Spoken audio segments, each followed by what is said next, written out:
साम्राज्य सामान्यांचा असामान्य आवाज। तुळजापूर एमडी ड्रग्ज रॅकेटचा गेल्या 10 महिन्यांपासून फरार असलेला मुख्य सूत्रधार अखेर पोलिसांच्या जाळ्यात सापडला आहे।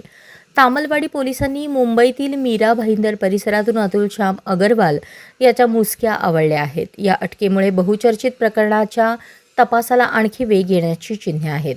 राज्यभर खळबळ उडालेल्या तुळजापूर ड्रग्ज प्रकरणातील अनेक धागेदोरे उलगडण्याची शक्यता व्यक्त केली जात आहे। तुळजापूर एमडी ड्रग्ज प्रकरणामुळे राज्यातील राजकारणही चांगलेच ढवळून निघाले होते। विशेषतः नगरपालिका निवडणुकांच्या पार्श्वभूमीवर एमडी ड्रग्जवरून मोठे आरोप प्रत्यारोप झाले होते। या प्रकरणाने केवळ कायदा सुव्यवस्थेचाच नाही तर राजकीय वातावरणही तापले होते। अतुल अगरवाल हा मूळचा राजस्थानचा रहिवासी असून गेली 20 वर्षे तो मुंबईत वास्तव्यास आहे।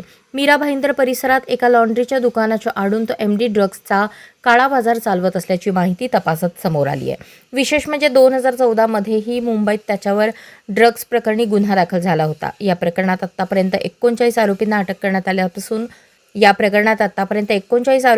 करण्यात आली असून अगरवालच्या अटकेनंतर ड्रग्ज तस्करीचे व्यापक जाळे, आर्थिक व्यवहार आणि राजकीय सामाजिक संबंध यांचा पर्दाफाश होण्याची शक्यता व्यक्त करण्यात येत आहे। दरम्यान नगरपालिका निवडणुकीनंतरच मुख्य आरोपीला अटक झाल्याने निवडणुकीपूर्वी ही कारवाई का झाली नाही असा सवालही उपस्थित केला जात आहे। या अटकेवरून पुन्हा एकदा राजकीय चर्चांना उधाण येण्याची शक्यता नाकारता येत नाही। एप्रिल 2025 मध्ये पोलिसांनी मोठी कारवाई करत तुळजापुरातील तामलवाडी येथून एमडी ड्रग्जचा साठा जप्त केला होता। पोलिसांनी 2.5 लाख रुपये किमतीच्या 59 पुड्या जप्त केल्या आणि काही आरोपींना अटक केली। या प्रकरणी तुळजापूर मंदिरातील 13 पुजारींचा ड्रग्ज तस्करीत सहभाग असल्याचे उघड झाले होते। त्यानंतर काही राजकीय लागेबंद असलेल्या व्यक्तींना पोलिसांनी अटक केली होती।